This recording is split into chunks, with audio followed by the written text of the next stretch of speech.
இன்னைக்கு நம்ம black Buttler 9th எபிசோட தான் பார்க்க போறோம். எபிசோடோட ஆரம்பத்துல சோமா அப்படிங்கிற இந்தியாவோட இளவரசன் ஒருத்தன் இங்கிலாந்து வந்திருப்பானா, அங்க பனியெல்லாம் பெஞ்சுக்கிட்டு இருக்க அதோட என்னடா அக்னி இது சில்லுன்னு இருக்குன்னு அவன் கூட இருக்கிற அசிஸ்டன்ட்ட கேட்க, அதுக்கு அந்த அக்னிங்கிற அசிஸ்டன்ட்டும் தலை இதுக்கு பேருதா ஸ்னோ, இங்கிலாந்துல குளிர்காலத்துல இதெல்லாம் விழுகுன்னு சொல்லுவானா. அப்படியே சீன் கட் பண்ணா ஒரு 4 பேரை அடிச்சு அவங்கள கடைக்கு வெளியில தொங்க விட்டு கூடவே இந்த இங்கிலாந்துக்கு எதிராக ஒரு லெட்டரையுமே அந்த பாடியில விட்டு இருந்திருக்கேன். அந்த கேஸ் இன்வெஸ்டிகேட் பண்றதுக்காக ஆர்தருங்கிற அந்த கமிஷனரும் அவர் கூட ஃப்ரெட்ங்கிற அந்த இன்ஸ்பெக்டரும் வந்திருப்பாங்களா. இது வரைக்கும் 20 விக்டிம்ஸ் இதால பாதிக்கப்பட்டிருந்திருக்காங்க. யார் இதெல்லாம் பண்றாங்கன்னு கண்டுபிடிக்கணும். இல்லனா போன தடவை நடந்த மாதிரி அந்த ஜாக் தி ரிப்பர் கேஸ்ல எப்படி ஹீரோ மூக்கு நுழைச்சானோ அதே மாதிரி இங்கே வந்து அவனே பேர் எடுத்துட்டு போயிடுவான்னு சொல்ல, அதுக்கு அந்த ஃப்ரெட்ங்கிற இன்ஸ்பெக்டர் என்னன்னா, ஹீரோவே சின்ன பையன் தான், ஆனா தேவையில்லாம எதுக்கு அவன் மேல இத்தனை பேர்டன் இத்தனை சுமைகள் எதுக்கு வைக்கிறீங்க அப்படின்னு யோசிக்க, அவன் சின்ன பையனாடா அப்படிங்கிற மாதிரி அந்த ஆர்தருங்கிற கமிஷனர் காண்டாகும் போது ஆல்ரெடி கிரைம் சீனுக்கு ஹீரோவும் செபாஸ்டியனும் வந்துட்டாங்களா. அவங்க கையில வச்சிருக்க லெட்டர்ஸ்ல வச்சு பார்த்தா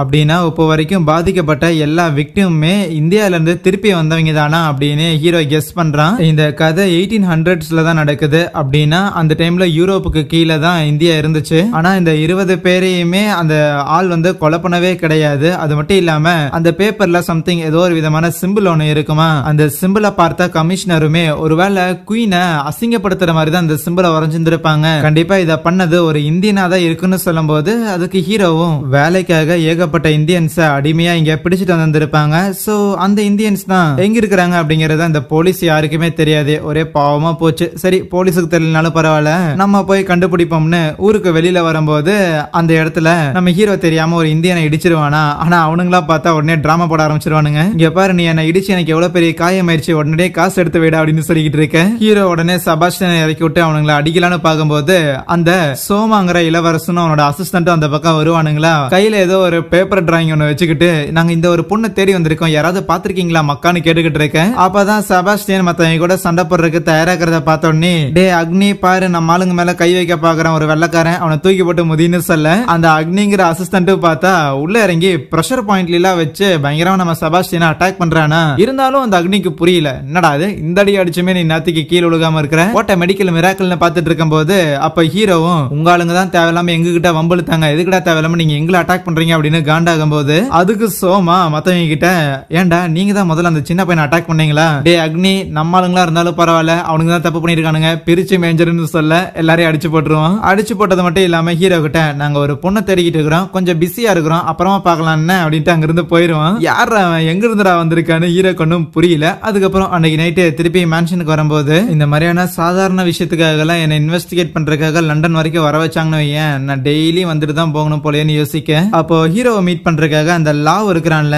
அவன் வந்திருப்பானா. ஆனா கூடவே சோமாங்கிற அந்த இளவரசனையும் அக்னியும் கூடவே கூட்டிட்டு வந்திருப்பான். அங்க தெரு ஓரமா நின்னுகிட்டு உன்னோட வீடு எங்கன்னு தெரிகிட்டு இருந்தாங்க, அதனாலதான் கூட்டிட்டு வந்தேன்னு லாவும் சொல்ல, சரி சரி இங்க நாங்க ஸ்டே பண்ணிக்கிறோம் என்னன்னு சோமா அசால்ட்டா அவன் பாட்டுக்கு வீட்டுக்குள்ள போவானா. எதுக்குடா தேவையில்லாம இங்கெல்லாம் சுத்திக்கிட்டு இருக்கிறீங்க அப்படின்னு ஹீரோ காண்டாகும் போது, தம்பி உனக்கு நாங்க உதவி பண்ணியிருந்திருக்கோம், உதவி பண்ணவங்களுக்கு உபசரிக்கணும் அப்படிங்கிற பேசிக் மேனர்ஸ் கூட தெரியாம என்னடா நீங்களா இங்கிலீஷ்காரங்கன்னு பேசிக்கிட்டு அவன் நேரம் ஒரு ரூம்குள்ள போய் படுத்துக்குவானா. பின்னாடியே எல்லாரும் வந்துட்டு முதல்ல யாரா நீன்னு கேட்கும் போது, நான் 26வது பட்டத்து இளவரசன், பெங்கால் ராஜ்யத்தை சேர்ந்தவன் சொல்லும் போது, என்னது இளவரசனா அப்படின்னு சொல்லி எல்லாருமே ஆச்சரியப்படுறாங்க. அந்த முட்டா பீசுங்களும் ஓஹோ ஒரு இளவரசனா நான் அதுக்கு முன்னாடி நேர்ல பார்த்ததே இல்லைன்னு சொல்லி பயங்கரமா சர்ப்ரைஸ் ஆக, அப்ப லாவ் செபாஸ்டியன் ஆமா எதுக்கு உன்னோட சர்வன்ஸ் எல்லாம் இப்ப லண்டன் வரைக்கும் கூட்டிட்டு வந்திருக்கீன்னு கேட்க, மேன்ஷனை பாத்துக்கிறதுக்கு ஏற்கனவே ஒரு நாய் அவ்வளவு பெருசா விட்டுட்டு வந்திருக்கும், அந்த தைரியத்துல தான் இவங்க எல்லாம் இங்க கூட்டு வந்திருக்குன்னு சொல்லுவாங்க. அடுத்த நாள் காலையில தூங்கிட்டு இருக்கிற நம்ம ஹீரோவை எழுப்பும் போது அது அந்த அக்னியா இருக்கும். ஈவன் சோமா வந்துட்டு என்ன குட்டி பையன் எவ்வளவு நேரம் தூங்கிட்டு இருக்கிறவா, வெளியில போய் ஜாலியா விளையாடலாம் அப்படின்னு கூப்பிட்டா செபாஸ்டியன் வந்துட்டு, சாரி தல உங்க என்ஜாய்மெண்ட்டை தடுக்கிறதுக்கு மன்னிச்சிருங்க, இருந்தாலும் எங்க மாஸ்டர் சில விஷயங்களை கத்துக்க வேண்டியது இருக்குது, அதுக்காக அலோ பண்ணுங்கன்ட்டு நம்ம ஹீரோவை கூட்டிட்டு போய் இந்த வயலின் கிளாஸ் எல்லாம் எடுத்துக்கிட்டு இருப்பானா. அப்போ நம்ம ஹீரோவோட வயலின் சத்தத்தை தாண்டி யாரோ ஒருத்தங்க மந்திரம் சொல்ற மாதிரி சத்தம் கேட்கும். அது அக்னியும் சோமாவா தான் இருக்கும். இந்த காளி தெரியும்ல, ஹிந்து மித்தாலஜில வர ஒரு காடஸ், அதுக்கு உட்காந்து ப்ரே பண்ணிக்கிட்டு இருப்பானுங்களா. என்னடா பண்றானுங்கன்னு வந்து பார்க்கும்போது அந்த சிலை வேணா சூப்பரா இருக்குதுன்னு நினைப்பானுங்க. ஒரு லேடி ஒரு டீமனோட தலைய கையில வச்சிருக்க மாதிரி தெரியுதுன்னு நினைக்க, அப்ப அக்னி தான் காளியோட கதைய சொல்றான். காளிங்கிறது பேசிக்கா சிவனோட ஒய்ஃப் தான், ஆனா அவங்கள ஒரு டீமன் அன்னெசரியா சேலஞ்ச் பண்ணியிருந்திருக்கு, முடிஞ்சாவா சண்டைக்கு ஒண்டி கொண்டி பாத்திரலான்னு. அந்த டீமனை போட்டு தள்ளுறதுக்காக தான் அவங்க காளியா ஒரு அவதார் ஒண்ணு எடுத்து அந்த டீமனை போட்டு தள்ளினதுக்கு அப்புறமே அவங்களோட கோவம் அடங்காம கம்ப்ளீட்டா இந்த உலகத்தையே அழிக்கிற ரேஞ்சுக்கு போயிருந்திருப்பாங்க. அப்பதான் அந்த காளியோட ஹஸ்பண்டான சிவனுங்கிறவரு காளியோட காலுக்கு கீழே அந்த சிவன் போய் படுத்ததுக்கு அப்புறம் தான் ஹஸ்பண்ட் மேல காலை வச்சிருந்திருக்கோம் அப்படிங்கிற அந்த விஷயமே அதுக்கப்புறம் தான் அவங்க சென்ஸுக்கு வந்து அவங்க நார்மலா இருந்திருப்பாங்களாமா அப்படிங்கிற மேட்டர் எல்லாம் சொல்ல அதுக்கு செபாஸ்டியன் ஓகே என்னைக்காவது நான் இந்தியா போனேன்னா எனக்கு ஆப்போனண்டா இந்த அளவுக்கு ஸ்ட்ராங்கான ஒருத்தர் இருப்பா அப்படிங்கறத நான் ஞாபகம் வச்சுக்கணும் அப்படின்னு நினைப்பேன். ஏன்னா ஆப்வியஸா செபாஸ்டியன் ஒரு டீமன். அதுக்கப்புறம் ஹீரோக்கு செபாஸ்டியன் ஸ்வாட் ட்ரைனிங் கொடுத்துக்கிட்டு இருக்க என்னப்பா இது சும்மா ஏதோ ஒண்ணு பண்ணிட்டே இருக்கிறீங்க ஃப்ரீயா இருக்க மாட்டீங்களாடா விளையாடலாம் மாட்டீங்களாடா அப்படிங்கிற மாதிரி நம்ம சோமா புலம்பிட்டே இருக்கும்போது உனக்கு விளையாடணும்னு அவ்வளவு ஆசைனா வேணும்னா என் கூட வந்து பிராக்டிஸ் பண்றியாடா அப்படின்னு அந்த சோமாவை வம்பலுக்கு கத்தி சண்டை தானே ஜுஜுபின்னு சொல்லிட்டு சோமாவும் அட்டாக் பண்ண பார்த்தா அது ஒரு ஃபாயில் ஸ்வாடா இருக்கும். அது ஈஸியாவே பெண்ட் ஆயிருமா என்னடா இந்த ஸ்வாடை எப்படி பயன்படுத்துன்னு கூட தெரியாதா அப்படின்னு நக்கல் பண்ணும்போது ஆமாடா எனக்கு தெரியலன்னு சோமா சொல்லுவானா தெரியலனாலும் சண்டைக்குள்ள வந்துட்டே இல்ல ஹீரோ சோமாவை அட்டாக் பண்ண போக கரெக்டா அக்னி உள்ள பூந்து நம்ம ஹீரோவை அச்சு போட்டுருவானா கூடவே மன்னிப்பும் கேட்பான் இளவரசர் மேல நீங்க கை வைக்க போனங்காட்டிதான் என்னையே அறியாம நான் உள்ள வர வேண்டியதா இருந்துச்சுன்னு. அதுக்கு சோமாவும் டே ஹீரோ பையன் அவனோட தோல்வியை ஒத்துக்கோ ஏன்னா இந்த அக்னிங்கிறவன் கிட்டத்தட்ட என்னோட பாதி மாதிரி தான் அவனோட வெற்றிங்கிறது என்னோட வெற்றி மாதிரி தான் அதனால நான் ஜெயிச்சுட்டான்டான்னு சொன்னான். அப்போ இதையெல்லாம் பார்த்துட்டு இருந்த இந்த லாவும் என்னடா உன்னோட மாஸ்டர் அப்படி தோத்துட்டு இருக்கிறான் செபாஸ்டியன் நீ போய் எதுவும் பண்ண மாட்டேன்னு சொல்ல செபாஸ்டியனும் ஓகே மாஸ்டரை தோக்கடிச்சுட்டு அதுவும் எங்க இடத்துலயே வந்து அவ்வளவு ஈஸியா அந்த தோல்வியை ஏத்துக்க முடியாதுன்னு தயாராக சோமாவும் சரின்னு அக்னிய களத்துல இறக்கி விடுறான் நம்ம ஹீரோவும் செபாஸ்டியனை களத்துல இறக்கி விடுறான். அதுக்கப்புறம் ரெண்டு பேரும் அவங்க இன்டென்ஸா சண்டை போட்டுக்கிறானுங்க. ஆனா ஒரு பாயிண்ட்ல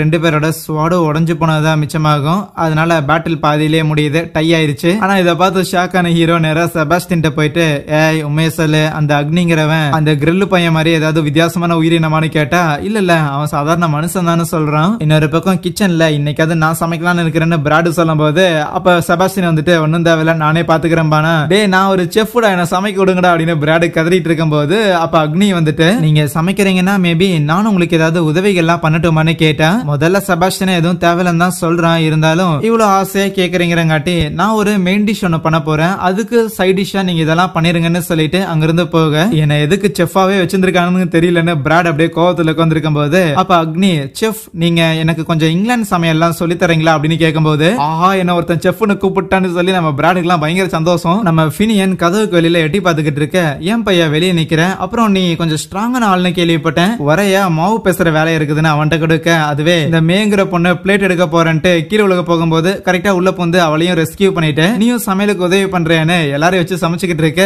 கொஞ்ச நேரம் கழிச்சு வந்து செபாஸ்டியனுக்கு இந்த காட்சியை பார்த்து அப்படியே ஷாக் ஆயிருவான். ஈவன் அப்படியே அக்னி கிட்ட வந்து இந்த முட்டா பீசுங்களெல்லாம் வச்சு எப்பரா சமைக்கிறேன்னு கேட்டா இல்ல அப்படி அவங்க எதுக்கும் வேலைக்கு ஆக மாட்டாங்கன்னு இல்ல எல்லாருக்கும் ஒவ்வொரு விஷயத்துல திறமை இருக்கும் அது என்னங்கறத கண்டுபிடிச்சு அதை கரெக்டா யூஸ் பண்ண தெரியற ஆளா நம்ம இருந்தா போதுமானது யாரை வச்சு என்ன வேலை வேணாலும் செய்யலாம் அப்படின்னா முதல்ல இருந்து நீயும் திறமசாலியா இருந்திருக்க போலேன்னு சொல்ல அதுக்கு அக்னி என்னன்னா கிடையாது நான் இதுக்கு முன்னாடி என் இளவரசரை மீட் பண்றதுக்கு முன்னாடி நான் ரொம்ப வாழ்க்கையில பிடிப்பே இல்லாம கடவுளுக்கு எதிரான பாதையில நான் நடந்து கொண்டு இருந்தேன் அப்படின்னு சொல்லுவான். ஒரு காலத்துல ஏதோ பயங்கர ரூத்லெஸ்ஸான கில்லரா இருந்திருப்பான் போல. அதுக்கப்புறம் அவனை புடிச்சு கொண்டு வந்து பொதுமக்களுக்கு நடுவுல தூக்கிடலாம் அப்படின்னு போகும்போது கரெக்டா தூக்கிடுறதுக்கு கொஞ்ச நேரத்துக்கு முன்னாடி உள்ள இறங்குன சோமா அந்த கயிறை வெட்டி விட்டுட்டு அவன் ஆல்ரெடி அவன் சாவை அக்செப்ட் பண்றதுக்கே தயாராயிட்டான் அப்படின்னா அவன் செத்து போயிட்டான் தான் அர்த்தம். இனிமேல இவனுக்கு புதுசா ஒரு பேரு புதுசா ஒரு வாழ்க்கை புதுசான ஒரு நபரா நடந்துக்குவான். அதனால எல்லாருமே அவனை ஏத்துக்குங்க அப்படின்னு சொல்லி தன்னோட அசிஸ்டன்டா இந்த அக்னியை மாத்தி இருந்திருப்பான். அக்னிங்கிற பேரு அதுக்கப்புறம் தான் கிடைச்சிருக்கும். அந்த நாள்ல இருந்து இளவரசர் தான் எனக்கு என் கண்ணுக்கு தெரிஞ்ச ஒரு கடவுளா இருக்கிறாருன்னு சொல்ல அதுக்கு செபாஸ்டியன்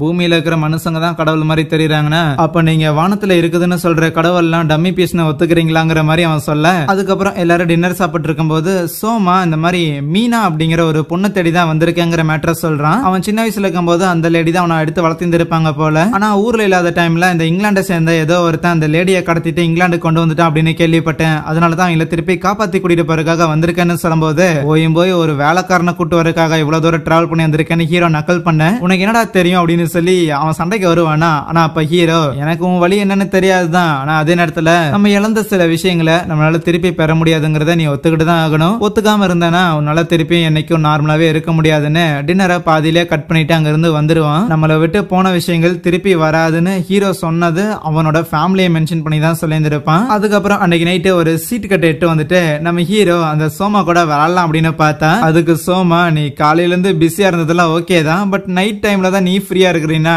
நைட் டைம்ல நான் பிஸியா இருக்கிறேன்ப்பா நான் போய் தூங்கி ஆகணும் ஏன்னா ப்ராப்பரா தூங்கினா தான் வளருவோம் நீ வளராமலே இருக்கிறேன்னு சொல்லிட்டு அந்த சோமா தூங்கிக்கிட்டு இருக்க அக்னி பெட்ஷீட் எல்லாம் போட்டு விட்டு இருப்பான். அதுவே நம்ம லவ் என்னடா ஹீரோ பையா தனியா இருக்கிறியான்னு சொல்லி அவன் கூட கார்ட்ஸ் ஆடிட்டு இருக்கும்போது இந்த சோமா மேல கொஞ்சம் சந்தேகம் சந்தேகம் வர மாதிரி தான் இருக்கும். இருந்தாலும் இவங்க ஒன்னும் யூரோப்போட இந்த கலோனியல் ரூல் மேல அவ்வளவு காண்டில் இருக்கிற மாதிரி தெரியல. சோ மேலுமே அவனுங்க அந்த மீனா அப்படிங்கிற அந்த லேடியை தேடிதான் வந்திருப்பானுங்களோன்னு யோசிக்கும் போது அப்ப அக்னி அந்த மேன்ஷனை விட்டு வெளியில போக அதை நம்ம செபாஸ்டியனும் கவனிக்கிறான். நீ வருவன்னு எனக்கு தெரியும் நினைக்க அங்கே இந்த ஒரு எபிசோடை முடிக்கிறாங்க.